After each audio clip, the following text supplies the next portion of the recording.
di Radio Padania Libera e ben trovati all'appuntamento con Onda Libera, che domani non c'è perché è il 1° maggio, come ben sapete, e peraltro poi avremo modo da domani di seguire i lavori anche da Pontida, di seguire la 4 giorni di Pontida che si apre proprio alle ore 12 di domani con il pranzo dei lavoratori, con il segretario della Lega Salvini e diversi esponenti del movimento. Per 2 giorni ancora, venerdì e sabato, altri incontri e musica, e domenica come sempre gli interventi politici a partire dalle 11:30, ampia copertura naturalmente da parte della radio e intanto però prima pagina dell'agenzia ANSA di stamani, diamo un'occhiata subito e poi ritorniamo sul convegno del 12 aprile di cui stiamo proponendo ampi estratti, ampi o più o meno ampi, perché in realtà il convegno è stato molto lungo, è durato tutta una giornata. Il convegno organizzato da Asimmetrie, l'associazione del professor Bagnai, il cui articolo oggi è pubblicato sul Fatto Quotidiano a proposito dell'euro e dell'insostenibilità della moneta unica fin dall'inizio, ab origine per così dire, fin dalle sue premesse fondamentali, e non c'è bisogno di essere economisti per capirlo, però insomma essere economisti non guasta certe volte, e peraltro appunto le fondamenta della moneta unica, della moneta comune, sono l'oggetto dell'articolo pubblicato oggi sul Fatto Quotidiano e firmato dal professor Bagnai, che ha organizzato questo convegno il 12 aprile con un ampio panel di ospiti di diversa estrazione economica, diciamo così, dalla scienza economica ma anche dalla politica, con l'ex commissario europeo Bolkestein, tanto per fare un esempio, e con Hans-Olaf Henkel, ex presidente della Confindustria tedesca e candidato alle prossime elezioni europee, nonché numerosi altri economisti.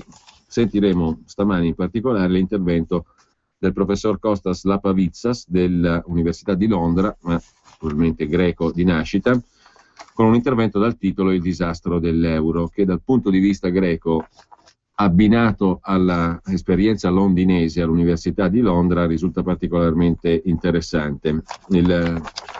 La tranche, diciamo, di questi lavori che mandiamo oggi è coordinata dal professor Claudio Borghi Aquilini, è stata coordinata il 12 aprile. Quindi sentiremo questo intervento, ma poi parleremo anche di elezioni europee con un altro dei candidati della Lega Nord al prossimo Parlamento europeo. Intanto però, dicevo, il primo piano dell'agenzia ANSA di stamani. L'apertura in questo momento è dedicata all'omicidio di Garlasco di Chiara Poggi. Riaperto il caso, nuovi esami, i giudici hanno rinnovato l'istruttoria dibattimentale. Si mette male, insomma, per Alberto Stasi. Forse era facile prevederlo, come era facile prevedere la condanna per l'omicidio di Meredith Kercher a Perugia, di Amanda Knox e di Raffaele Sollecito. Ieri sono uscite le motivazioni. Intanto la Corte d'Assise d'Appello di Milano ha riaperto il caso del cosiddetto giallo di Garlasco. I giudici del nuovo processo di secondo grado ad Alberto Stasi, imputato per l'omicidio di Chiara Poggi, hanno disposto infatti il rinnovo del dibattimento, cioè si riapre il processo vero e proprio con l'integrazione di nuovi esami. I giudici della Corte d'Assise d'Appello di Milano hanno accolto tutte le richieste di nuovi accertamenti avanzate sia dal sostituto procuratore generale Laura Barbaini sia dalla famiglia Poggi tramite il loro avvocato Gianluigi Tizzoni. In particolare, tra i principali accertamenti sono stati disposti gli esami per individuare il DNA mitocondriale da un capello corto castano chiaro trovato nel palmo della mano sinistra di Chiara e sui margini delle unghie della ragazza. La ripetizione dell'esperimento della cosiddetta camminata di Alberto Stasi sulla scena del crimine, estendendolo anche ai primi 2 gradini della scala su cui fu trovata senza vita la sua fidanzata e che Alberto dice di aver sceso, il sequestro della bici nera della donna nella disponibilità degli Stasi al fine di sottoporla alla ricognizione di 2 testimoni, Franca Bermani e la signora Travain. L'avvocato Tizzoni ha affermato che sia lui che i genitori di Chiara, che hanno dato la disponibilità della loro abitazione per l'esame della camminata di Alberto Stasi, sono molto soddisfatti. Ha inoltre riferito il legale della famiglia Poggi che i giudici hanno già nominato i periti e rinviato l'udienza al prossimo 14 maggio. Non è previsione difficile pensare che a questo punto, al termine di questo nuovo dibattimento, sia ampiamente probabile che Stasi venga condannato, nel qual caso non ci sarebbe più alcun approfondimento dibattimentale, prove, analisi e via dicendo, perché rimarrebbe solo l'eventuale ricorso in Cassazione. Essendo però la Cassazione il giudizio, il livello di giudizio che ha rimesso la parola ai giudici di secondo grado, pare alquanto difficile pensare che in caso di condanna ci sia una revisione da parte della Cassazione. Questo naturalmente è una previsione, può valere quel che vale, però l'andazzo mi sembra di capire è quello lì, tanto a Perugia quanto a Garlasco.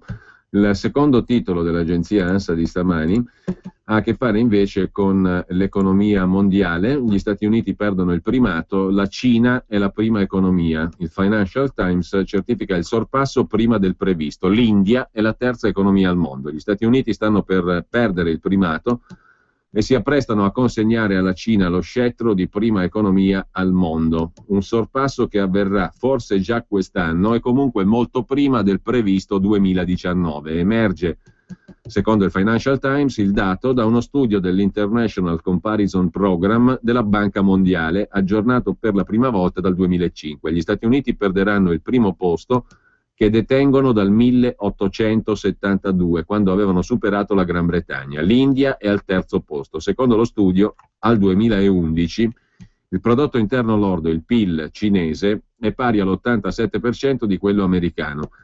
Per il 2011 gli Stati Uniti restano la prima economia al mondo, seguita da vicino dalla Cina, se il calcolo viene effettuato sul costo della vita reale, cioè sulla parità dei poteri d'acquisto. L'India si afferma come terza economia al mondo e tra i primi 12 al mondo, tra i primi 12 paesi per prodotto interno lordo, sostanzialmente ci sono anche Russia, Brasile, Indonesia e Messico. I paesi più ricchi al mondo comunque continuano a rappresentare il 50% del prodotto interno lordo mondiale, nonostante abbiano solo il 17% della popolazione globale, scrive l'agenzia ANSA in prima pagina. Prima di tornare al convegno del 12 aprile scorso, il convegno organizzato dal professor Bagnai che, ripeto, potete vedere e ascoltare integralmente sul sito asimmetrie.org, dedicato all'euro, sostanzialmente un'Europa senza euro, costi e benefici per famiglie e imprese, nelle proposte di economisti e politici europei. Abbiamo sentito ampi passaggi, sentiremo oggi un altro passaggio credo di interesse, ovvero l'intervento del professor Lapavitsas, economista greco dell'Università di Londra, dal titolo Il disastro dell'euro. Prima di questo però vorrei fermarmi un attimo su una questione molto concreta, reale, al di là di tutti gli annunci di questo periodo. Annunci a destra, annunci a sinistra, tutti i giorni ce n'è una, comprese le modifiche in corsa delle riforme costituzionali. Per l'elezione del Senato l'ultima è quella che ogni regione si faccia come crede e si elegga i suoi senatori un po' col metodo che vuole, patchwork diciamo così di leggi elettorali per evitare la formulazione originaria della riforma, che in sostanza era molto rigida. Comunque, al di là di questo, quello che più conta sono le questioni economiche, le questioni fiscali, che sono quelle che più direttamente impattano sulla vita quotidiana del cittadino, sul suo bilancio personale o familiare. Ebbene, da questo punto di vista, al di là del fatto che gli 80 euro in busta paga possono essere 54, come dice qualcuno, anche all'interno dello stesso partito del Premier, insomma, si vedrà, è un si vedrà. Quel che è certo è che bisogna trovare delle risorse e quindi la parte più certa, come sempre, e in particolare dal 2011 in avanti, da quando cioè si è inaugurata l'era dei governi d'emergenza tecnici o pseudotecnici, da Monti in poi, insomma, quel che è sicuro è che le cosiddette riforme sono scritte sulla sabbia, mancano i decreti attuativi, sono propositi generali, i numeri lo dicono chiaramente, delle riforme fatte da Monti e dal governo Letta, o annunciate per meglio dire, o anche scritte talvolta, mancano le disposizioni di attuazione come se non ci fossero. Quello che sicuramente è stato approvato e che ha avuto diretto riflesso sulle tasche dei cittadini è la parte fiscale di tutto questo periodo di governo emergenziale tecnico del Presidente, chiamatelo come volete. La musica non è cambiata neanche con il sindaco di Firenze, con il nuovo che arretra, per usare la definizione di Marina Berlusconi, intervistata oggi dal Corriere della Sera. Arretra un tubo, verrebbe da dire, perché qua invece c'è qualcosa che avanza costantemente, sono le tasse, in particolare su ciò che non può sfuggire. Riccardo Ruggeri parlava stamani nell'articolo che abbiamo citato da Italia Oggi della propensione alla patrimoniale che si avanza presso le elite che stanno al potere un po' in tutto il mondo, a dire il vero, e anche da noi, ovvero la propensione a stangare, ma non i ricchi, perché quello va bene per i titoli dei libri tipo quello dell'economista francese Piketty, che piacciono molto ai liberal, che spopolano a New York fra gli snob di sinistra. Per la verità, poi quando si va al governo, gli snob preferiscono stangare il popolo bue, la classe medio-bassa, diciamo così, della popolazione. E dove la stanghi? Chiaramente la classe medio-bassa è quella più stangabile, perché intanto si tratta di milioni di persone, è la categoria più numerosa, e poi qualche proprietà ce l'ha. Magari la casa ereditata o la casa costruita X anni fa, come investimento, come bene rifugio di una vita normale e di investimento classico delle cosiddette classi medie, quelle su cui si fondano peraltro le prosperità e le stabilità dei paesi. Ebbene, è una classe pericolosa, la classe medio-bassa, perché evidentemente non è funzionale ai disegni delle elite dominanti. Va colpita per fare cassa sulla casa, potremmo dire, e la musica non è affatto cambiata. C'è un'apertura che oggi non abbiamo citato per questioni di spazio, di tempo, un'apertura di prima pagina alquanto illuminante oggi sul quotidiano di Confindustria, Il Sole 24 Ore, che certifica quello che avevamo già adombrato come ipotesi in questi mesi, a dir la verità, ma non era difficile ipotizzare che sarebbe andata così. Sulla casa cresce il conto, cioè cresce il livello di tassazione con la nuova Tasi. La Tasi è una delle componenti del nuovo tributo sulla casa che si chiama IUC, imposta unica comunale, che di unico non c'ha proprio niente perché perlomeno è tripartita, IMU, Tasi e Tari. Una delle componenti fondamentali della nuova tassa sulla casa, sui terreni, sui capannoni, sui laboratori, anche sulle attività produttive, quindi evidentemente, è proprio questa Tasi, la tassa sui servizi. È atteso oggi in Senato il sì definitivo al cosiddetto decreto Salva Roma Ter, che significa 3 Salva Roma, con le regole definitive sulle aliquote e le detrazioni della Tasi, una delle componenti fondamentali della nuova tassa su casa, terreni, capannoni, laboratori, eccetera, e compresi naturalmente i terreni agricoli. Intanto prendono forma le decisioni delle varie città che si traducono in rischio di aumenti sia per le prime case che per gli altri immobili. Gli immobili bancomat del fisco è il titolo del commento firmato oggi da Salvatore Padula in prima pagina sul Sole 24 Ore. Sono i numeri, prima di ogni altra cosa, a raccontare che quello della tassazione immobiliare continua a essere il vero e proprio nervo scoperto della politica fiscale, scrive l'editorialista del quotidiano di Confindustria. Cioè, al di là delle promesse, al di là delle cose dubbie, ambigue, delle slide e via dicendo, ci sono i numeri da tenere in considerazione, perché su quello bisognerebbe ragionare, e i numeri ci dicono che la tassa sugli immobili, ma anche sui terreni, capannoni, laboratori artigianali e via dicendo, è il nervo scoperto della politica fiscale, cioè in pratica si continua a battere lì, a battere sulle tasse, su ciò che non può scappare. Lo è per il livello del prelievo, la tassazione immobiliare, e lo è per la complessità delle regole. Lo è soprattutto per la tendenza che accomuna tutti gli ultimi governi, scrive il Sole 24 Ore, a trasformare le tasse sul mattone, ma anche terreni, ma anche attività produttive, in una sorta di bancomat da offrire ai sindaci per compensare i tagli ai trasferimenti decisi dal centro. Bancomat per i sindaci fino a un certo punto, perché i sindaci in cassa si ritrovano niente di più di quello che avevano prima, anzi molto di meno, perché per esempio il bonus da 80-54 euro che sia viene finanziato in buona parte per quest'anno anche con tagli a comuni, quel che rimane delle province e regioni.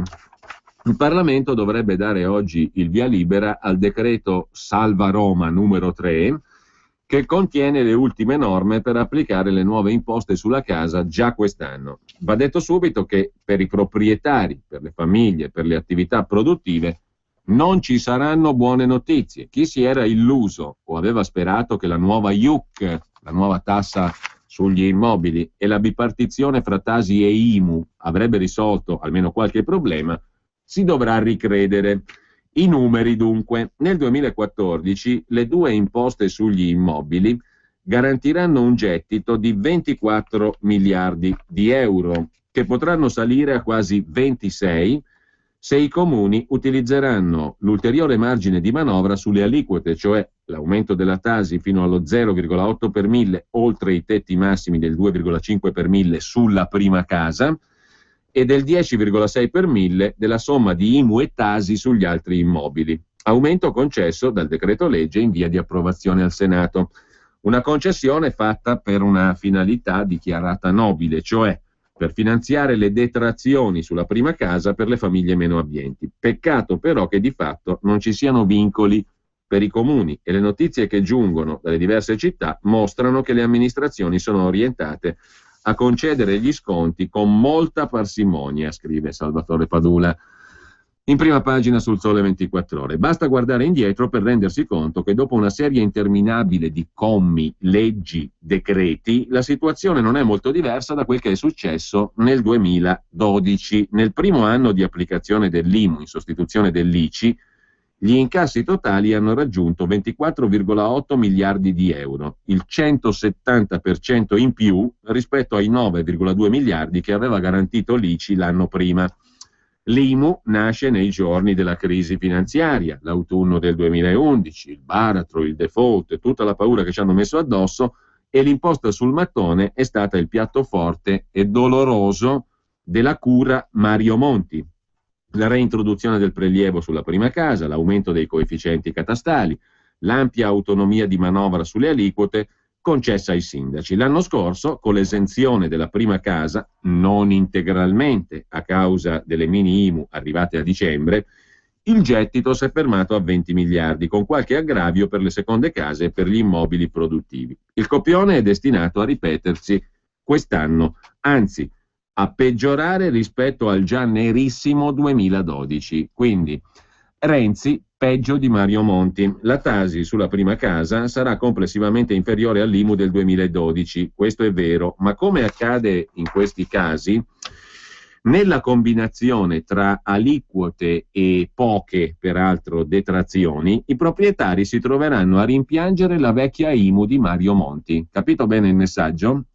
Mario Monti faceva ridere il confronto, perché tra l'altro il nuovo che arretra o che avanza a seconda dei punti di vista su questi argomenti non dice una parola, zero, non ha speso una parola, perché parlano i fatti evidentemente. Quindi abbiamo un Presidente del Consiglio che parla moltissimo delle cose che non ci sono, delle cose che ci sono, perché toccherà pagarle queste tasse qui tra poco, tra pochissimo, entro giugno arriva la prima rata come minimo e di sicuro. Delle cose che ci sono non parla. Un Presidente del Consiglio che parla moltissimo delle cose che non ci sono, che parla zero delle cose che ci sono e che tocca pagare. È interessante, diciamo, come tipo di approccio alla nuova politica. Dunque i proprietari rimpiangeranno, ma anche gli imprenditori, gli artigiani rimpiangeranno la IMU di Mario Monti. Per gli altri immobili i rincari sono un'assoluta certezza. Il nuovo governo ha ereditato dal precedente, per carità, una complessa situazione. Avrà in questi mesi il compito di avviare oltretutto, e qui tenetevi forte perché vogliamo scommettere che il tutto si tradurrà in un ulteriore rincaro, perché adesso a Renzi tocca fare la riforma del catasto, che è la base sulla quale si calcolano tutte queste simpatiche tasse. Dunque il governo avrà in questi mesi il compito di avviare la riforma del catasto. Si dice naturalmente che la riforma del catasto va fatta per motivi di equità, di coerenza al sistema di tassazione degli immobili e bla bla bla bla bla bla. Ma da sola la riforma del catasto non risolverà certo il problema, anzi, scrive con ammirevole schiettezza Salvatore Padula in questo articolo di fondo sul Sole 24 Ore di oggi, la riforma del catasto non solo non risolverà il problema, ma paradossalmente lo potrà amplificare e il livello di prelievo risulterà difficilmente sostenibile. Una riflessione è urgente ed è urgente che anche il governo ne prenda atto, scrive l'editorialista del Sole 24 Ore. Però siamo nella simpaticissima condizione di un governo che difficilmente prenderà atto di una cosa concreta, perché qui si va parlando ogni giorno da Palazzo Chigi e twittando di cose che non ci sono. Le cose che ci sono invece sono coperte dal più totale, impenetrabile e assoluto silenzio, perché tutto va bene. L'olio più buono non si scorda mai. E neanche una fantastica promozione. Quella dell'olio Acerbis. Oggi l'olio Acerbis ti fa un'offerta unica e ripetibile. Al costo di 75 euro anziché 113 euro, riceverai direttamente a casa, compreso il trasporto, 6 bottiglie del miglior olio extravergine, una padella della Ballarini in pietra ullare e una tovaglia di fine cotone bergamasco. Cosa aspetti allora? Approfitta subito di questa imperdibile offerta. Chiama ora lo 030 68 40 408. Dal 24 aprile al 4 maggio a Zanica vi aspettiamo per la 14ª festa della Lega Nord in via Cremasca, area feste. Tutte le sere potrete gustare le specialità della cucina nostrana fatta in casa e pizzeria, intrattenimento, tombola, musica, ballo e interventi degli esponenti politici della Lega Nord. Vi aspettiamo a Zanica, Bergamo, dal 24 aprile al 4 maggio per la festa della Lega Nord. Non mancate! L'immagine della tua azienda è fondamentale. Il partner giusto è Damiano Brambilla, professionista del settore arti grafiche, offre un servizio personalizzato, dall'ideazione della grafica all'esecuzione della stampa con tecnologie innovative che assicurano la massima qualità del prodotto. Dépliant, cataloghi, roll-up, striscioni, manifesti. Con Damiano Brambilla la tua azienda troverà il giusto mezzo per farsi notare e scegliere. Chiama subito il 338 30 55 350 o scrivi a dambram@tin.it. E adesso chi lo dico? Mi sento così sola. Telefona a noi. Parlarne con qualcuno è un buon inizio per cercare una via di uscita. 039 66 12 807. Un amico al telefono. Siamo qui per ascoltarti. Potrebbe capitare anche a te. Ricorda questo numero: 039 66 12 807. Non rimanere solo. Chiamaci dalle 18 alle 22, da lunedì al sabato. 039 66 12 807. Per la tua pubblicità su Radio Padania Libera, chiama il numero 02 66 23 44 22. Prima di tornare al convegno organizzato da Asimmetrie del professor Bagnai e all'intervento del professor Lapavitsas, brevissimamente vi segnalo che le cose a Ventimiglia, documenta Marco Menduni sul Secolo XIX, il quotidiano genovese in edicola stamani, vanno piuttosto male, sono piuttosto preoccupanti. C'è un attentato ogni 2 giorni, una sfida di fuoco in vista del voto. Si vota anche a Ventimiglia come in tanti altri comuni e c'è una emergenza sempre più spinta, incendi dolosi che si susseguono a ripetizione, 5 roghi in 20 giorni che scaldano il voto amministrativo. Un'altra terra dei fuochi, dice l'ex sindaco. Dall'inizio dell'anno 9 episodi accertati e l'ultimo in una società sportiva di Camporosso. Ventimiglia ha sentito il profumo dell''ndrangheta molto molto da vicino. Detto questo, andiamo allora al convegno.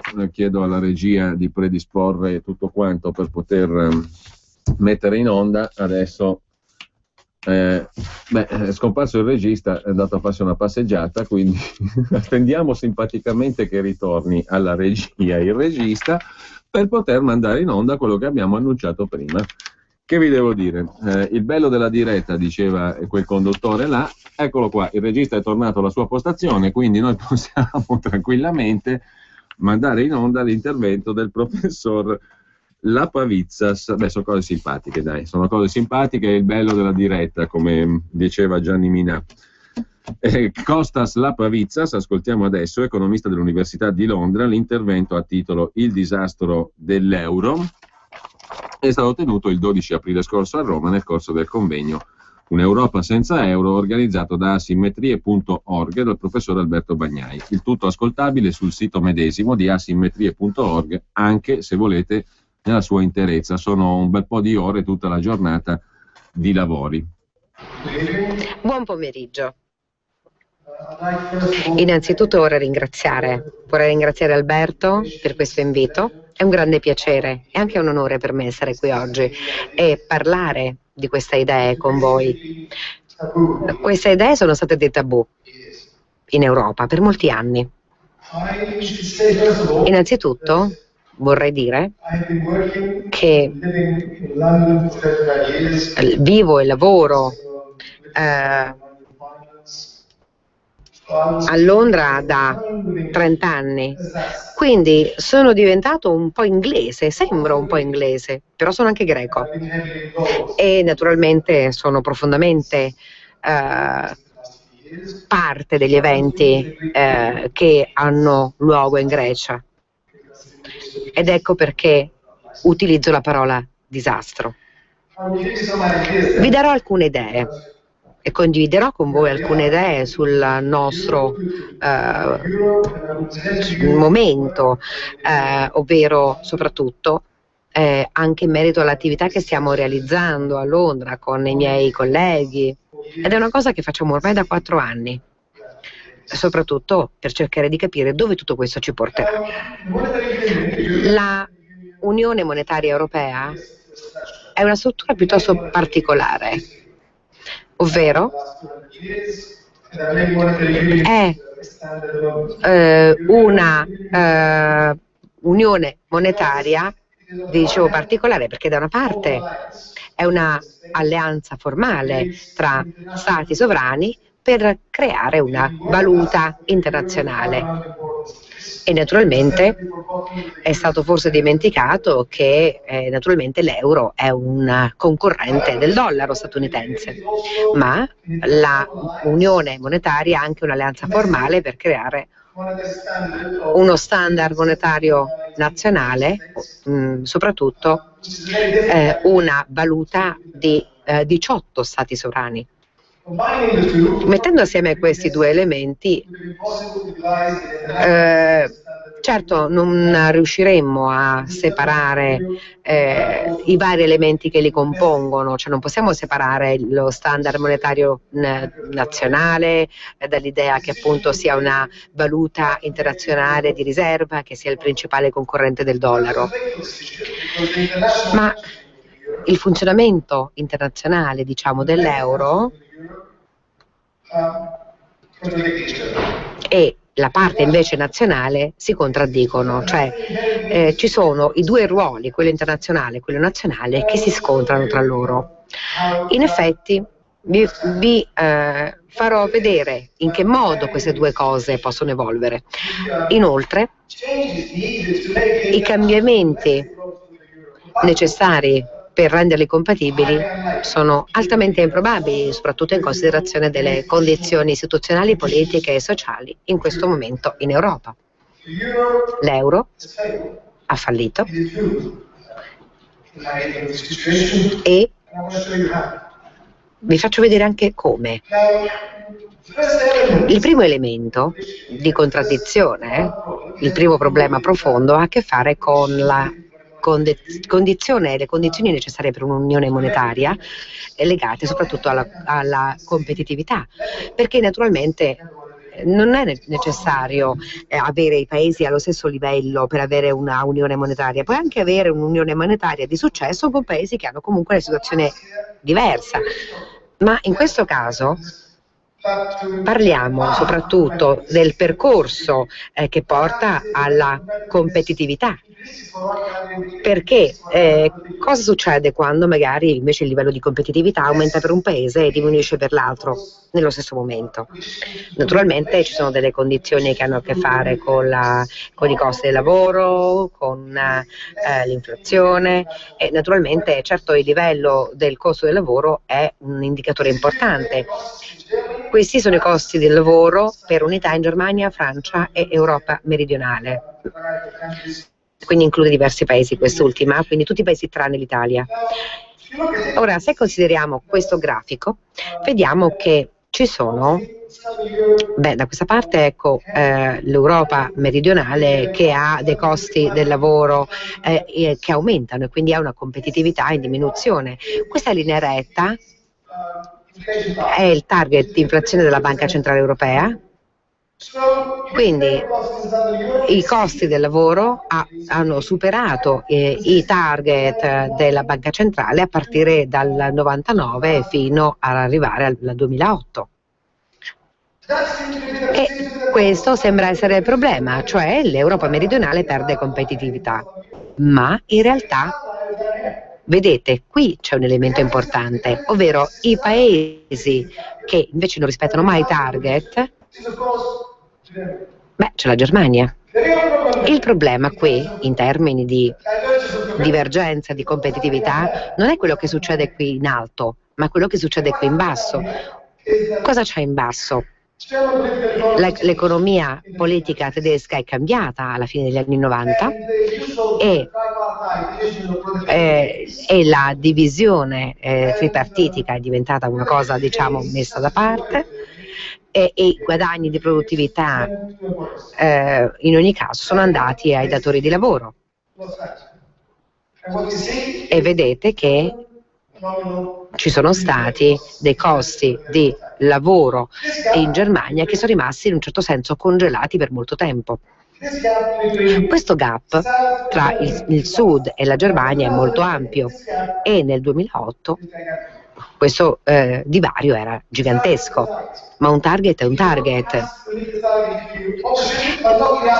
ovvero non puoi rispettare un target se ti viene chiesto di rispettarlo, e non è che non rispettarlo significa essere soltanto ad un livello superiore rispetto al target, ma significa che non lo rispetti neppure se è un livello troppo inferiore rispetto al target fissato. Quindi il problema in questo caso, soprattutto per il futuro, non è né questo né quell'altro, è quella, la Francia, vedete? La Francia è il paese più disciplinato dell'Unione Europea. In effetti vedete che la Francia rispetta il target di inflazione della Banca Centrale. Ne ha beneficiato? No. Assolutamente no, come farò vedere tra breve. Quindi quando c'è una divergenza di competitività, che cosa succede? Allora, in questo caso abbiamo la situazione delle bilanci di conto corrente Germania, Francia e Europa meridionale.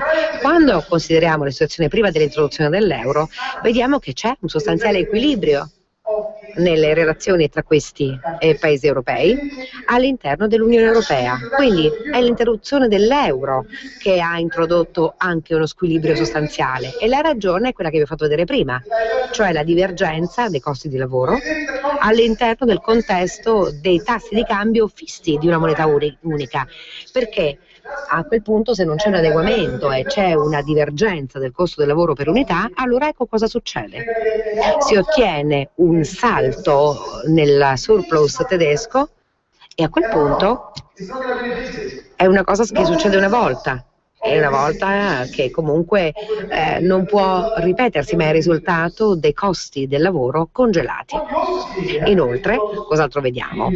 Vediamo, per esempio, il deficit all'interno di quella che è la parte periferica del Sud, che sta diminuendo, soprattutto sulla base dell'austerity e quant'altro, e poi, ecco, da quella parte abbiamo la Francia. E tornerò sulla Francia tra un attimo. Quello che vediamo è che il deficit francese sta diventando più ampio e questa è la debolezza della Francia in questo momento. Allora, innanzitutto vi dicevo i costi del lavoro per unità e poi gli squilibri, e poi la terza cosa, i flussi di capitale e i derivati della real economy, ovvero quando non parliamo soprattutto di flussi di capitali. La finanza è importante, ma non è quello che fa il mondo, parliamo dei derivati soprattutto. Quindi i flussi di capitali si sono realizzati dai paesi del sud fino a quelli in situazione di deficit, e i flussi sono stati dalla Germania, in quanto paese in situazione di disavanzo, verso gli altri paesi. Vedete il picco in basso, e poi c'è una situazione che si è verificata soprattutto nel 2008-2009. Perché? Perché a un certo punto il mercato finanziario, i mercati finanziari e le istituzioni finanziarie hanno capito che qualcuno non funzionava. È servito un po' per capirlo, ma eventualmente abbiamo visto che ci sono state situazioni in cui i paesi sono stati tagliati fuori dal mercato finanziario, e se non fosse stato per l'euro, per esempio anche la Danimarca sarebbe stata una situazione difficile. Quindi mettendo l'euro fuori dall'equazione, allora a quel punto sarebbe diventato la situazione sarebbe diventata ancora peggiore. Però naturalmente l'elemento legato ai flussi di capitali è legato anche al crollo della società nel sud e altrove. Le politiche applicate e adottate verso la periferia sono state chiare e chiaramente comprese dalla Santa Trinità, imposte dalla Santa Trinità, la stabilizzazione imponendo l'austerity e poi naturalmente soprattutto quel passaggio che andava dal disavanzo è soltanto nominale. Quindi la stabilizzazione tramite l'austerità. Il secondo gruppo di misure era legato alla crescita, teoricamente imponendo riduzioni dei salari, come fatto vedere prima, la privatizzazione e la liberalizzazione. Al contempo i flussi privati, che naturalmente sono andati nella direzione opposta, sono stati sostituiti dai flussi ufficiali. Quindi queste sono state le misure adottate soprattutto dall'Unione Europea. Il risultato all'interno dell'area della periferia è il disastro, non c'è altra parola per dirlo, perché naturalmente quando applichiamo questo tipo di politiche e rispetto alle spese dello Stato e ai salari, la soluzione non può essere che il disastro. Questa è una regola di base dell'economia. E quindi è questo il punto.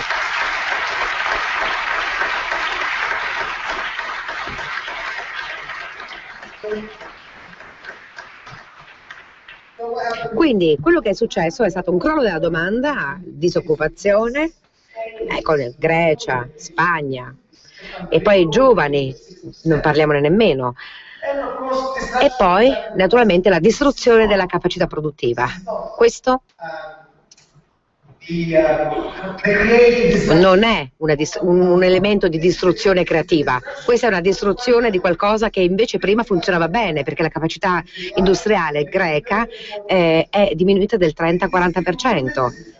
Ci sono state buone aziende che sono andate veramente distrutte, quindi questa è una prima cosa. Al contempo naturalmente nella periferia è stata naturalmente creata una riduzione del credito privato e poi per la situazione della posizione del debito c'è stato un peggioramento naturalmente tramite l'applicazione di queste misure. E poi quel che è peggio è che tramite questa distruzione naturalmente la cosa peggiore è che nonostante la sconfitta della periferia e non includo l'Italia, perché l'Italia è semi-periferia, dobbiamo ancora decidere, forse l'Italia deve ancora decidere da sola da che parte sta, però quando parlo di periferia io parlo di Spagna, Portogallo, Grecia, Irlanda, eccetera. Quindi la cosa peggiore per quanto concerne la periferia è che non ci sono prospettive di crescita, sostanzialmente non ci sono più prospettive di crescita. C'è una situazione di stabilità sulle rovine, con grandi costi sociali e fortissime tensioni sociali, e quindi non ci sono prospettive. Ma il punto chiave qual è?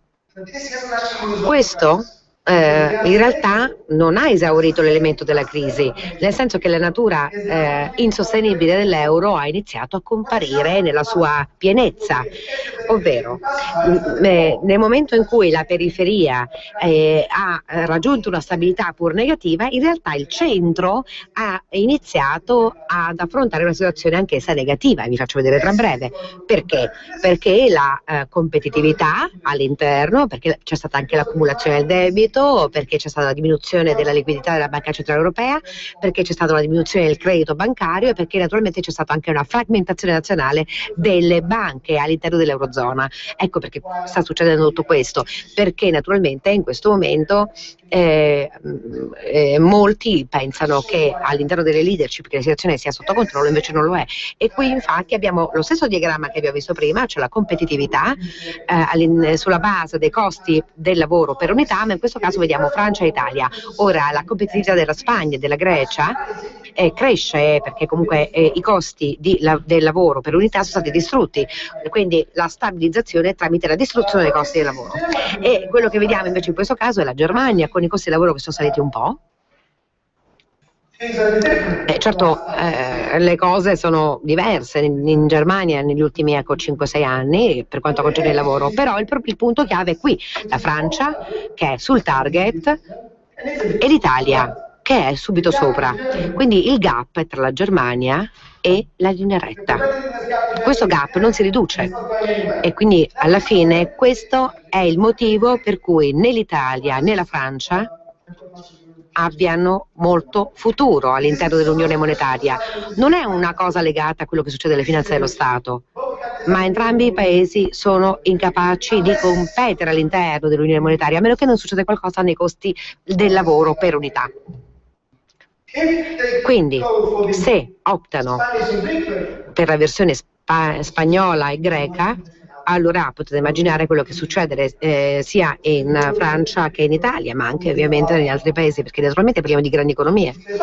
Invece, se non optano per questa strada e magari optano per una politica del non far nulla, allora naturalmente questo gap non diminuirà e il deficit e l'incapacità di competere diventeranno sempre maggiori all'interno dell'Unione Monetaria. Quindi, soprattutto per quanto concerne la Francia e l'Italia, loro sono grandi economie e non possono essere tirate fuori come succede con le periferie, ma non hanno modo in questo momento di emergere. Ora, il debito dell'Eurozona in questa slide, la seconda ragione per la quale tutto ciò non è sostenibile. Guardate quello che è successo all'interno dell'Eurozona con l'introduzione dell'euro fino ad ora. C'è stata un'esplosione del debito fino al 2008. Poi in quel momento invece ci sono stati degli aumenti, ma più lentamente, poi c'è stato un declino a partire dal 2011. Il debito rispetto al PIL ha raggiunto un livello altissimo, insostenibile. Grandi quantità di debito è creato soprattutto tramite gli euromeccanismi, e quindi naturalmente se guardiamo la composizione del debito, guardate cosa intendo dire, ovvero la composizione del debito indica che il debito finanziario è salito in maniera sostanziale e fortissima, e poi ha avuto un momento in cui c'è stata una parità e poi di nuovo una salita e poi una discesa. Invece il debito non finanziario, che è aumentato rapidamente ma poi si è un po' appiattito, invece il debito delle famiglie è cresciuto e poi si è appiattito, quindi quello che invece è esploso è quello pubblico, ma il debito pubblico è esploso dopo la crisi, quindi è un risultato della crisi. La crisi non è stata causata in questo caso dagli stati.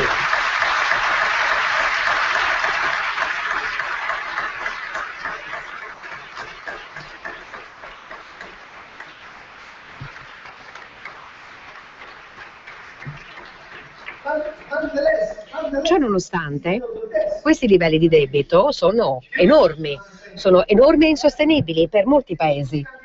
Indovinate quali sono i paesi che hanno avuto il debito che è cresciuto di più in Europa? La Germania. Il debito della Germania è salito in maniera esponenziale. La Germania non è in grado di crescere come molti pensano. Molti dicono no, la Germania si farà carico dell'Europa. Non è così, non è facile come pensano molti, nel senso che comunque è una cosa che vale per tutta l'Eurozona. Quindi questa è la seconda cosa che vi volevo far vedere in termini di debito e la sua composizione, e poi naturalmente l'elemento legato alle banche. Allora, noi in questo caso lo chiamiamo effetto Draghi. Perché? Perché all'interno della Banca Centrale Europea c'è stato un aumento della fornitura di liquidità, soprattutto all'interno della situazione della crisi, e quindi un aumento della liquidità con un salto sostanziale, e quindi questo ha consentito al sistema bancario di sopravvivere, e quindi vedete che la liquidità è aumentata anche troppo nel 2011 fino al 2012. Invece nel 2012 Draghi che cosa ha fatto? Ha inserito appunto l'OMT, ovvero l'OMT è una minaccia contro gli speculatori. Dice ok, io sono il player più grande, se giochi contro di me perdi. Questo è quello che Draghi ha detto al mercato obbligazionario, e in effetti, perché se io volevo scommettere magari contro i bond, contro le obbligazioni dei mercati periferici, naturalmente in quel caso avremmo perso. Quindi lui ha in un certo senso detto ok, se voi acquistate le obbligazioni dei paesi periferici e le inserite nel mercato secondario, perderete. E quindi a quel punto l'altra cosa importante da dire è che c'è stato l'intento di ridurre la liquidità, ovvero la liquidità data dalla Banca Centrale Europea al sistema bancario europeo è iniziato a diminuire velocemente. Quindi questa è una seconda parte della politica e delle politiche di Draghi. Ora, questo a cosa ha portato? Allora, questi sono i prestiti bancari in Europa, quindi i prestiti bancari in Europa che aumentano rapidamente fino al 2008, poi cui sono piatti, nel momento in cui le banche ottengono la liquidità dalla Banca Centrale Europea, ma nel momento in cui la liquidità inizia a diminuire, i prestiti bancari iniziano a diminuire, quindi le banche europee si stanno restringendo, e in effetti vediamo che se le banche hanno una situazione di diminuzione, naturalmente abbiamo pochi prestiti, abbiamo poche attività di capitale, eccetera eccetera. Quindi l'economia europea è nei guai come risultato, per l'appunto, di una diminuzione dei prestiti bancari. Ma i prestiti bancari non stanno solo diminuendo, i prestiti bancari stanno facendo qualcos'altro in Europa. E cosa sta succedendo? Allora, intanto stanno diventando più nazionali, perché naturalmente allora, quello che intendo dire è che non è che c'è una banca europea, noi spesso diciamo questo, ma in realtà è una cosa irreale, è un modo di parlare, ma non è così, perché le banche sono italiane, francesi, tedesche, greche, eccetera. Non c'è una banca europea, anche se c'è un mercato interbancario europeo. Ora, quello che è successo durante la crisi è che le banche sono diventate più italiane, più francesi, più inglesi, più tedesche, eccetera, eccetera.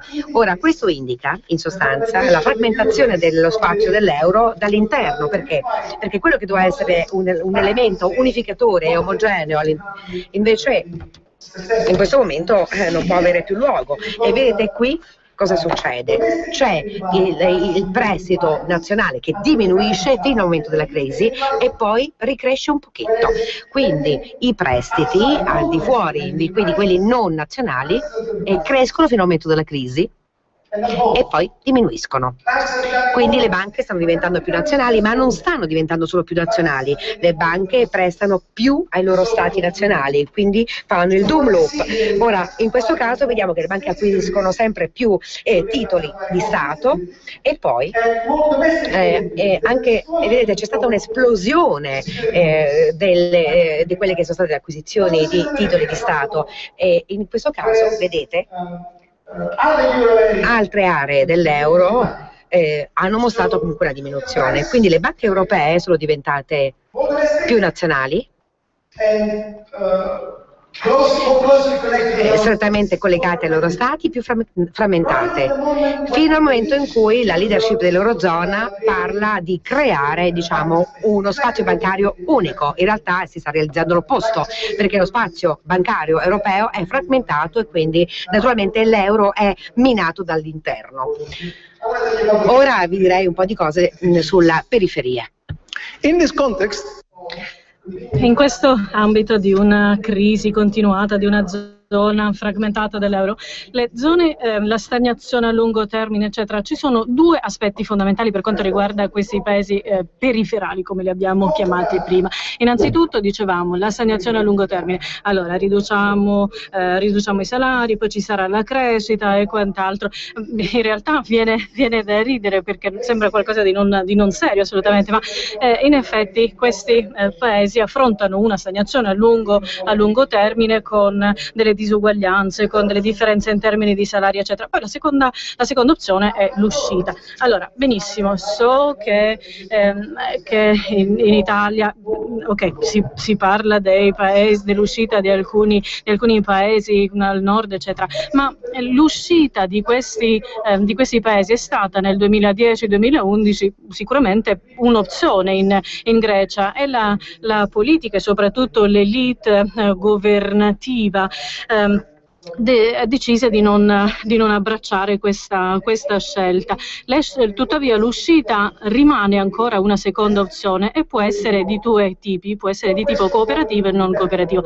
Quella cooperativa naturalmente sarebbe quella più ottimale, quella più auspicabile, in quanto prevede appunto una sinergia. Quindi quando si guarda invece, si analizza un'uscita di tipo non cooperativo, non faccio riferimento ai paesi che secondo me abbracceranno questa opzione, quindi rimango silente.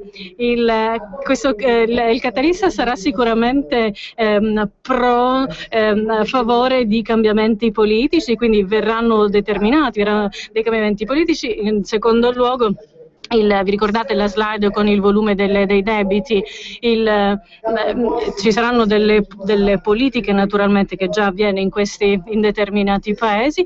Comunque, dicevo, ci sarà un default oppure una ristrutturazione del debito dopo i cambiamenti politici. Questo è una possibilità nel futuro. Questo verrà accompagnato con l'introduzione di nuovamente della moneta nazionale. Su questo sto facendo delle speculazioni, comunque secondo me avrò ragione. Poi, se questo non dovesse succedere, allora ci saranno 3 problemi. Innanzitutto l'introduzione di una nuova moneta, dicevamo, quindi la circolazione, ci saranno dei problemi in termini di circolazione monetaria, poi una crisi bancaria e in terzo luogo un crollo del tasso di cambio e una non capacità, non possibilità di fornire quindi dei mercati. Allora, ricordatevi la situazione del 2010. Oggi c'è una fase quindi analizziamo la situazione degli ultimi 3 anni, quindi tutti questi problemi ci sono, ma non così acuti come erano nel 2010. Parliamo della circolazione monetaria. Naturalmente l'introduzione di una valuta nazionale comporta del tempo, perché ci vuole del tempo per poterla stampare, eccetera. Quindi il trasferimento fare un trasferimento bancario ci vuole un secondo, invece stampare la valuta richiede ovviamente del tempo.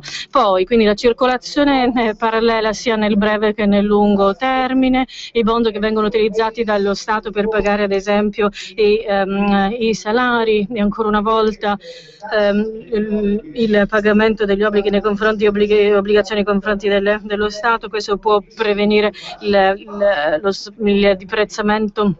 Ma poi ci sarebbe un problema, dicevo, di circolazione parallela. Ci sono 2 sistemi di prezzi, forse probabilmente anche 3, che potrebbero durare per un po', e se lo Stato perseverasse con questa politica, allora dopo un po' ci sarà sicuramente la moneta prevarrà, ma la valutazione dell'euro per determinati asset potrebbe rimanere in atto per molti anni a venire, anche se le monete nazionali, le divise nazionali venissero reintrodotte. Poi il problema delle banche. Le banche fallirebbero in questo possibile scenario. Per sopravvivere bisognerebbe ricreare la Banca Centrale Nazionale per promuovere la liquidità. Poi le banche, il sistema delle banche centrali è un sistema molto particolare, comunque bisognerebbe vedere e capire cosa potrebbe succedere. Sicuramente ci sarebbero anche qui dei problemi, le banche dovrebbero essere nazionalizzate sicuramente, perché altrimenti non potrebbero sopravvivere, e poi bisognerebbe creare un nuovo sistema bancario per consentire un sistema molto sano che possa promuovere la produzione. Per quanto riguarda i tassi di cambio, la svalutazione di critica importanza naturalmente per il recupero, ma quando crolla un tasso di cambio, allora la situazione è ben diversa. Quindi è una situazione che ovviamente va evitata. Ma nell'ambito di un'opzione non cooperativa, che è appunto quella che proponevo prima, non è così semplice. Bisogna prevedere una imposizione immediata dei controlli sui capitali, senza contravvenire. Dei controlli draconiani, ad esempio, verrebbero imposti, perché sicuramente funzionerebbero. Poi bisognerebbe avere quindi questa imposizione immediata dei controlli dei capitali, e poi anche dei controlli amministrativi che dovrebbero essere imposti in determinati mercati, come quello dell'energia, sanitario, eccetera. Se la Grecia avesse lasciato l'euro nel 2010 ci sarebbero stati dei serissimi problemi per via dei deficit, dei disavanzi, eccetera. La situazione oggi non è così importante e così grave, perché c'è stata una riduzione del disavanzo. Questi gli aspetti salienti. Comunque, malgrado queste tensioni, questi problemi, eccetera, i quali sono stati già analizzati, presi in esame nel corso degli ultimi 3 anni, l'uscita dell'euro deve essere considerata come un'opportunità per questi paesi. la svalutazione e l'uscita dall'euro non sono sufficienti, perché la divisa nazionale non è di per sé una soluzione. Questi paesi hanno bisogno di una ristrutturazione molto profonda ai fini della crescita e naturalmente per poter affrontare il problema delle disuguaglianze, come dicevamo poc'anzi. L'uscita a livello cooperativo naturalmente renderebbe questa transizione molto più morbida, anche nell'interesse di tutte le parti. Non credo che questo accadrà, ma sicuramente questa sarebbe l'opzione che dovrebbe essere offerta ai paesi, ai peripheral countries. Ad ogni modo questa uscita rimane, questa cooperativa, come l'opzione reale, perché l'alternativa è troppo deprimente da analizzare. Io voglio vedere che i miei figli futuri, le nostre generazioni future possano crescere al meglio, con grandi opportunità, senza disparità, senza disuguaglianze e quant'altro.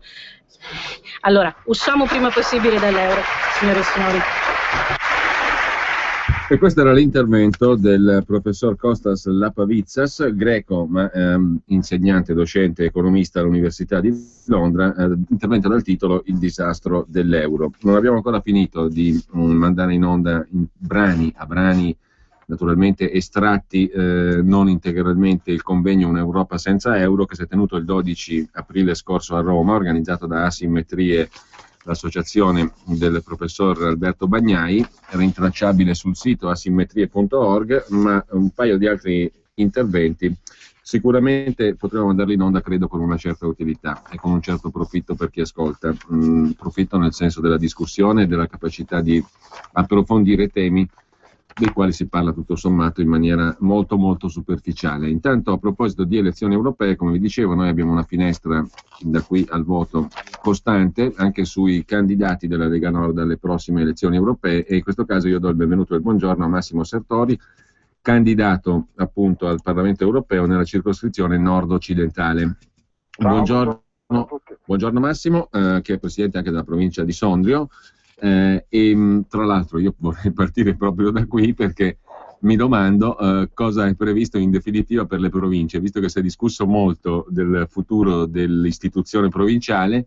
Ne è uscito il disegno di legge del Rio, la legge del Rio, che in pratica è stata propagandata come abolizione delle province, ma più concretamente mi sembra che si sia creato una specie di ircocervo, per dirla con il Manzoni, cioè qualcosa di sostanzialmente incomprensibile, che non è l'abolizione delle province, ma è la creazione di un inedito, mettiamola così, con un termine neutro, come sta venendo fuori anche il Senato, che cambia di giorno in giorno. Adesso le regioni facciano un po' come vogliono, dice il governo Renzi, prima invece c'era tutta un'altra impostazione, insomma non si è capito praticamente nulla. Gli annunci sono tanti, la sostanza qual è? La sostanza è che le province non le hanno abolite, ma hanno abolito la democrazia eletto dai cittadini delle province, quindi i cittadini non avranno più la possibilità di decidere chi sarà il loro presidente. Hanno cambiato la formula, il nuovo presidente della provincia sarà un sindaco che quindi dovrà lavorare ovviamente per mantenere se stesso e la propria famiglia, fare il sindaco, e a tempo perso e gratuitamente dovrebbe fare il presidente della provincia. Tradotto significa che le province rimangono, ma sono date in mano ai burocrati. Questo è il straordinario progetto che sono riusciti a portare avanti. Sì, perché alla fine, se non scompare l'istituzione, chi comanda sono quelli che rimangono, e quelli che rimangono sicuramente nella posizione in cui erano prima sono i burocrati, giusto? È evidente, quindi non ci sarà più qualcuno che risponde ai cittadini, ma ci saranno dei burocrati che svolgeranno l'attività che inevitabilmente un ente come la provincia di area vasta deve svolgere, perché ci sono alcune funzioni che i comuni non possono assolutamente svolgere, proprio perché impegnano tutta un'intera area, quindi il sindaco di un comune si occupa dei propri cittadini, del proprio area, del proprio comune, non anche dei comuni limitrofi piuttosto che lontani e quant'altro. Comunque è un po' l'aria che tirano, c'è una certa allergia, una certa avversione al voto, all'elezione da parte dei cittadini, però nello stesso tempo, diciamo, c'è una simpatia per la burocrazia. Diciamo che da questo punto di vista mi pare che l'attuale governo Renzi sia abbastanza coerente, perché Renzi è un Presidente del Consiglio che non è stato votato da nessuno, ha tolto la possibilità di eleggere i presidenti di provincia da parte dei cittadini e nella riforma che sta portando avanti al Senato vuole togliere la possibilità ai cittadini di eleggere i senatori. Quindi mi pare che c'è una coerenza da questo punto di vista degli attuali governanti. Gli piace vincere facile, insomma, vogliono governare ma senza passare dalle urne, senza passare dal consenso popolare. Con Massimo parliamo di Europa. Noi abbiamo mandato in onda prima, in questi giorni, anche negli scorsi giorni, estratti da questo convegno che citavo prima, organizzato dal professor Bagnai, che ha una storia che viene da sinistra, come formazione, diciamo così, politica e inclinazioni politiche, ma che è approdato a lidi di assoluta trasversalità dal punto di vista ideologico, cioè mettiamo nel soffitto le ideologie e ragioniamo in termini pragmatici di Europa e di euro. Un'Europa senza euro era il titolo del convegno e credo che tutto sommato queste che si avvicinano, il prossimo 25 maggio si vota in Italia, nei giorni intorno al 22-25 in tutti i paesi europei, siano per la prima volta forse elezioni europee che hanno un loro significato. Finora sono sempre state utilizzate un po' come sondaggi, almeno in Italia è sempre stato così, come sondaggi sullo stato di salute della maggioranza che al momento governava il paese, no? Quindi una specie di conferma o meno del voto delle precedenti politiche quando c'era stato. Nel caso specifico nemmeno c'è quello, però è chiaro che a maggior ragione il governo in carica le vede come una fonte di legittimazione a posteriori, no? Perlomeno così mi sembra di poterle inquadrare. Però è anche vero che al contrario, per la prima volta, e devo dire in virtù anche dell'iniziativa politica della Lega, si sta parlando di qualcosa di sostanziale, qualcosa che è alla base della costruzione europea, cioè questo tipo di Europa e la moneta unica che la sintetizza, che la simbolizza, o no? Io credo questo. Queste elezioni europee sono importantissime perché è del tutto evidente che l'Italia, ma non solo l'Italia, molte nazioni che fanno parte dell'Europa sono in ginocchio. Sono i dati di oggi sulla disoccupazione, parlano chiaro, e per quanto riguarda l'euro, indipendentemente dal fatto che ci sono economisti che dicono che bisogna uscire, economisti che dicono che se si esce succedono cose nefaste, ma una cosa è certa e la popolazione, i cittadini tutti la possono toccare con mano. Gli effetti di questo euro sono stati nefasti, sicuramente per l'Italia, su questo non è che si può disquisire, perché la disoccupazione che c'è oggi non c'è mai stata neanche dopo la crisi del 29, insomma, quindi questo è un dato. Oggi ci sono le condizioni per poter andare in Europa e cambiare un'Europa che così non funziona, non va bene. Mi fa un po' sorridere, lo dico, quando sento alcuni partiti in Italia che magari dicono che vogliono andare in Europa a cambiare, perché se è vero come è vero che l'Europa che è stata costruita fino ad oggi è stata costruita dal Partito Popolare e dal Partito Socialista, perché di questo stiamo parlando, delle due una, o questi partiti all'interno dei loro partiti di riferimento europei incidono praticamente nulla, o altrimenti in Italia dicono una cosa e poi quando sono in Europa ne fanno un'altra. Ecco, noi come forza politica, come Lega, questa Europa non ci va bene e vogliamo andare in Europa insieme a altre forze politiche che sono presenti su tutto lo scenario europeo, comunque eurocritiche, per mettere e per aprire una discussione per cambiare veramente, perché così le cose non possono funzionare. Mi pare che su questo siamo d'accordo tutti. Ecco, tra gli argomenti di chi dice invece queste posizioni non sono sostenibili, eccetera, eccetera, non voglio entrare nel dibattito economicistico, diciamo così, anche se ci sarebbero parecchi argomenti e ne stiamo comunque parlando qui a Radio Padania. Però ti voglio chiedere una cosa, come la vedi tu su questo punto, no? Perché c'è chi dice, beh, è troppo comodo dare tutte le colpe all'Europa, alla Germania, e con ciò praticamente liberarsi dei propri limiti, delle proprie responsabilità. Tu come la vedi su questo punto? Io la vedo così. Allora, in Italia ci sono molte cose che non funzionano e noi come Lega l'abbiamo detto e continuiamo a dirlo, è evidente che ci sono delle differenze enormi di spesa nell'ambito del pubblico, ad esempio tra le amministrazioni del nord, quelle del sud. Purtroppo abbiamo una situazione in cui gli amministratori bravi, capaci, virtuosi vengono penalizzati attraverso il patto di stabilità e quelli che fanno i buchi di bilancio sono buchi che vengono colmati da uno Stato centrale, che peraltro nell'atteggiamento di questi ultimi 3 anni, con governi mai eletti, ci stanno pure spiegando che per risolvere i problemi d'Italia bisogna centralizzare tutto, decidere tutto da Roma, perché lì sembra che sia la massima efficienza. Allora, noi su questo mi sembra che abbiamo una posizione che è abbastanza chiara, abbastanza netta. Però questi problemi, così come quelli della corruzione, così come tutte le cose che non funzionano in Italia, e sono molte le cose che non funzionano in Italia, non è che 15 anni fa non c'erano anche 15 anni fa. Mi pare però che la differenza sostanziale che è avvenuta è stato l'ingresso dell'euro. Gli effetti dopo l'ingresso dell'euro li abbiamo toccati con mano tutti e sono lì da vedere, ripeto, non bisogna essere economisti per poterlo vedere. E del resto dobbiamo renderci conto che con una moneta così pesante, nel momento in cui le nostre aziende non sono più concorrenziali sul mercato, perché di questo stiamo parlando, a discendere a cascata ci sono tutta una serie di problematiche, perché se le aziende chiudono, gli operai restano a casa, si innescano tutta una serie di forme di ammortizzatori sociali, quali cassa integrazione e quant'altro, che sono altri costi, altri oneri per lo Stato centrale, e si innesca tutta una situazione, un clima che è ingovernabile. Oggi in Italia siamo in questa situazione, per cui dobbiamo creare competitività alle nostre aziende, e le nostre aziende non hanno competitività anche perché con una moneta così pesante non possiamo esserlo.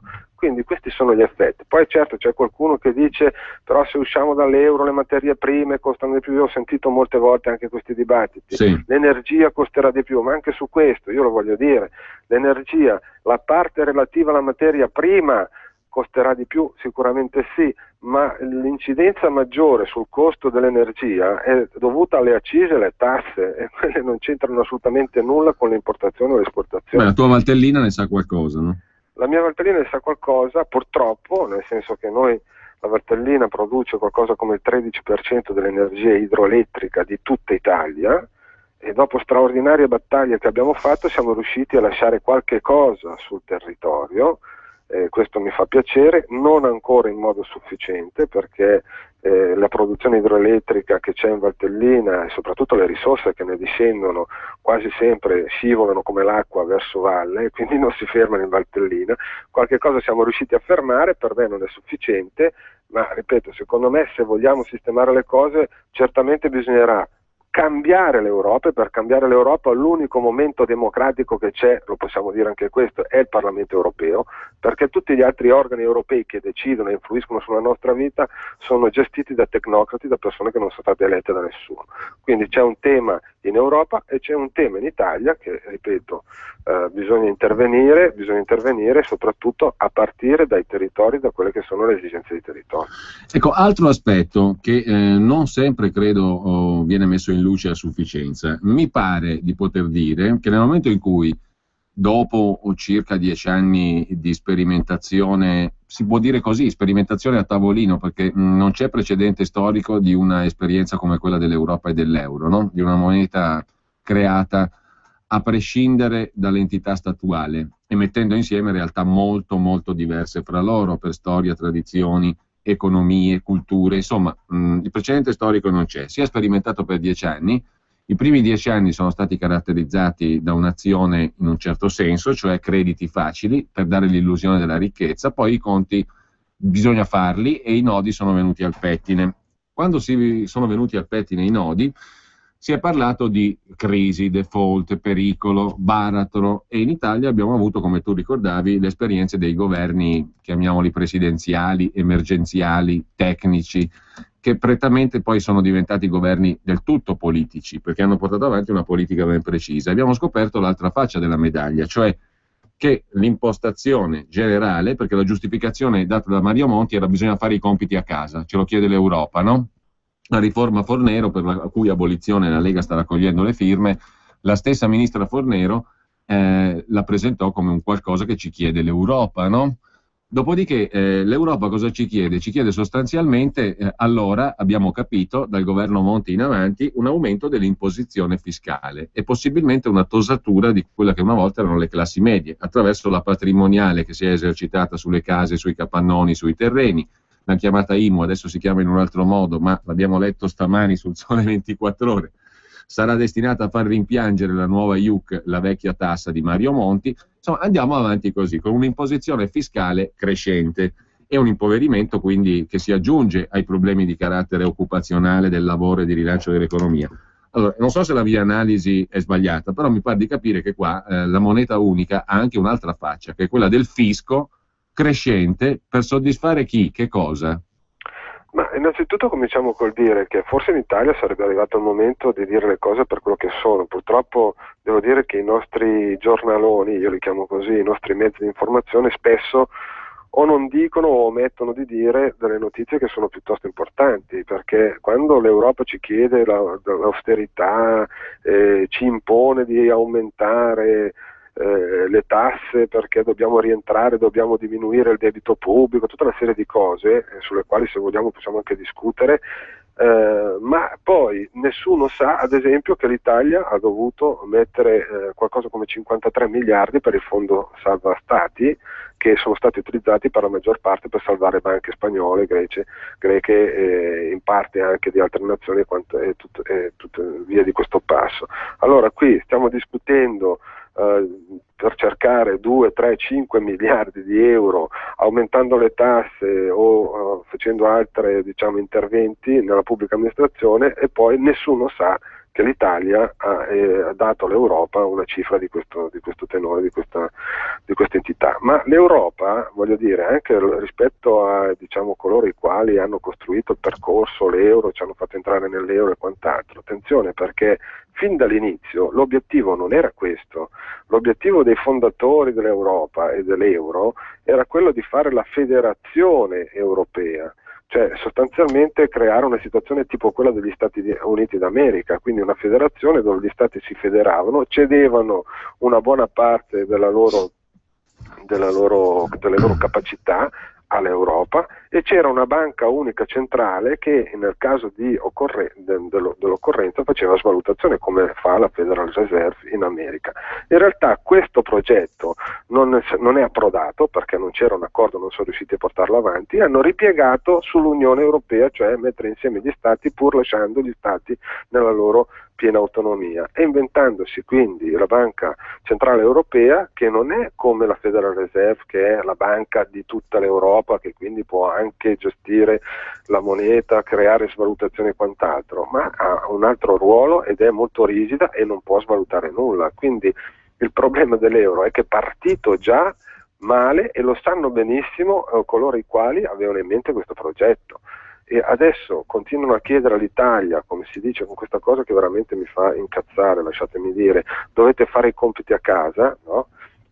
Non ce lo chiede peraltro l'Europa, se dobbiamo essere sinceri, ce lo chiede la Germania per tramite dell'Europa, ma siamo ancora lì al discorso che si faceva prima. In Europa la parte politica che comanda è il Partito Popolare Europeo, che è gestito in modo egemone da Angela Merkel, che è il governatore della Germania e che giustamente dal suo punto di vista fa gli interessi della sua nazione, non dell'Europa, fa gli interessi della propria nazione, e quindi ha tutto l'interesse di, soprattutto con stati come l'Italia, che hanno una serie di debiti nei confronti della Germania, non solo, di imporre loro il rientrare, di diminuire il debito pubblico e di aumentare a fronte di questo le tasse.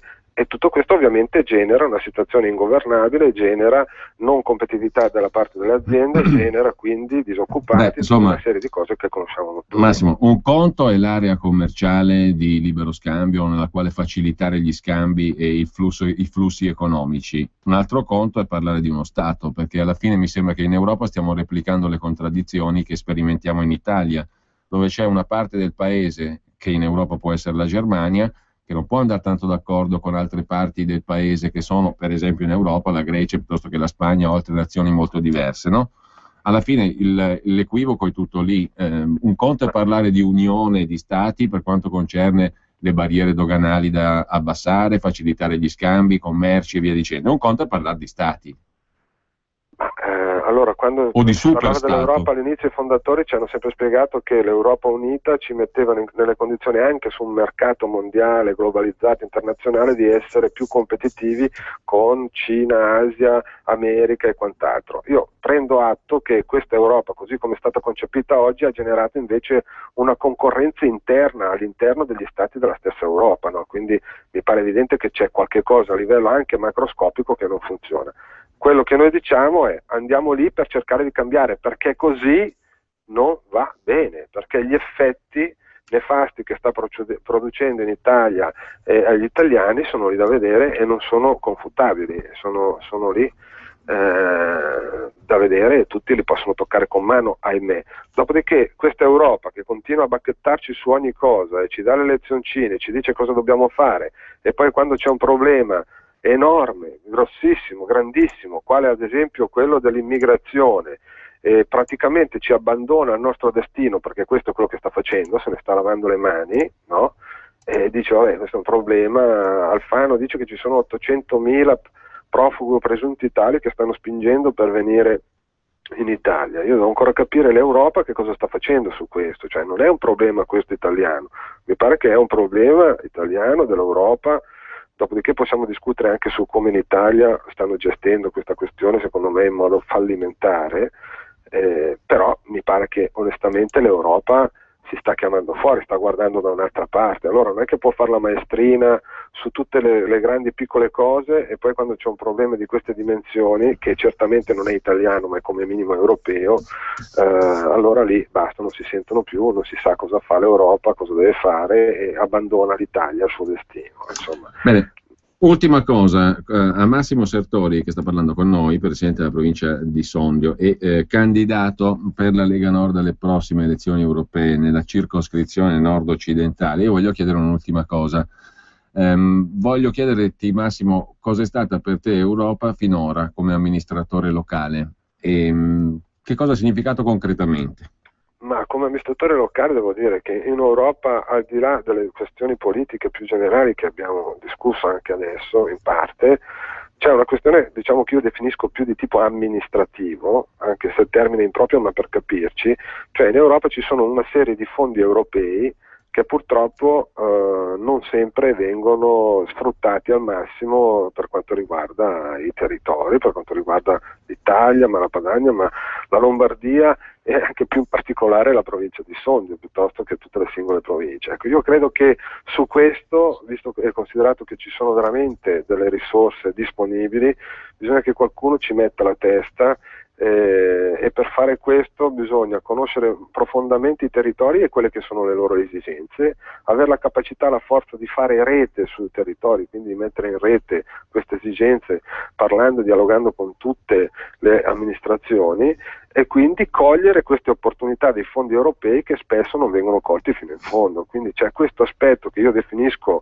amministrativo, che per quanto mi riguarda, anche per quanto riguarda la mia esperienza di amministratore, è una cosa che dobbiamo assolutamente affrontare e sulla quale bisogna metterci la testa e cercare di lavorare in modo serrato, perché ci sono delle opportunità che vanno colte. Massimo, 30 secondi, però voglio raccontarti una barzelletta, ce la sta raccontando in questo momento l'agenzia ANSA, ovvero riguarda anche una tua collega, una candidata alle prossime elezioni europee, la capolista del PD alle europee nella circoscrizione sud, Pina Picerno, che in rete sta spopolando perché è andata mostrando gli 80 euro come la spesa bisettimanale con 80 euro, ha detto ci si fa la spesa per 2 settimane per nobilitare gli 80 euro del bonus Renzi, diciamo così.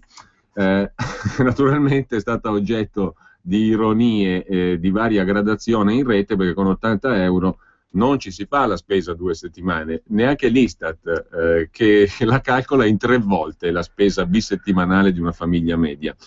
Ebbene, il premier Renzi ha appena dichiarato a Radio Monte Carlo che Pina Picerno è stata brava a dimostrare con un'operazione comunicativa di poter fare la spesa per 2 settimane con 80 euro, ma vive da sola, una famiglia la spesa non la fa. Contesto però che qualcuno pensi che 80 euro non servano a niente. Fine della barzelletta. Ma allora io vorrei dire questo, a parte che lo dico veramente da un amministratore che ha fatto una scelta sua personale. Io quando sono diventato presidente della provincia ho detto che qualsiasi persona che mi chiede un incontro io ricevo veramente tantissime persone tutti i giorni e devo dire in questi 5 anni ho visto anche l'escalation della disperazione che c'è nelle persone che arrivano, che hanno perso i posti di lavoro e non sanno come sbarcare il lunario, quindi secondo me su certe cose bisogna essere seri, no? Quindi io non riesco a sorridere di fronte a queste affermazioni perché so il livello di disperazione che c'è, di gente disoccupata che veramente non riesce a sbarcare il lunario. Vorrei dire però su questi 80 euro, per l'amor di Dio, 80 euro, 100 euro, se dai soldi in più alla gente tutto va bene, ci mancherebbe altro, però attenzione, perché innanzitutto il buon Renzi non ci ha ancora spiegato fino in fondo dove prende i soldi, anzi ce l'ha spiegato, ma ha detto che le declinazioni ce le spiegherà solo dopo il 25 maggio. Va bene, ne prendiamo atto. Non vorrei però che poi questi soldi vengono dati con la mano destra e vengono tolti con la mano sinistra, pericolo che ahimè è abbastanza presente. Però vorrei chiudere con un'affermazione. Lo Stato italiano ha miliardi di debiti nei confronti delle aziende italiane, molte delle quali, proprio perché esposte, non riescono a riscuotere questi soldi che devono prendere dallo Stato, ma lo Stato non gli dà, no? Falliscono. E quando un'azienda fallisce significa che i dipendenti, gli operai di quell'azienda restano a casa e quindi non hanno più uno stipendio e quindi non riescono più a dare da mangiare a se stessi e alla propria famiglia. E lo Stato italiano, che chiede e pretende serietà da parte dei cittadini italiani, è il primo inadempiente.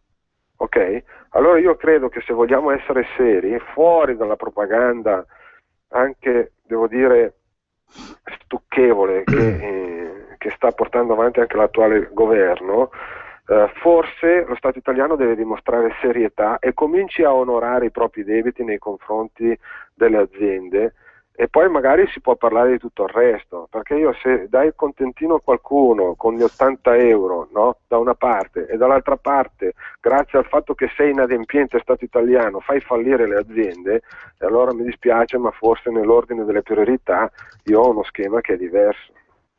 Bene, io ringrazio Massimo Sertoni, è stato con noi, candidato per la Lega alle elezioni europee nella circoscrizione nord-occidentale. Il prossimo 25 maggio si vota. Grazie Massimo, ci risentiremo. Buon lavoro, buona campagna elettorale e intanto dopo la pubblicità, non so se facciamo in tempo a mandarlo, lo mandiamo.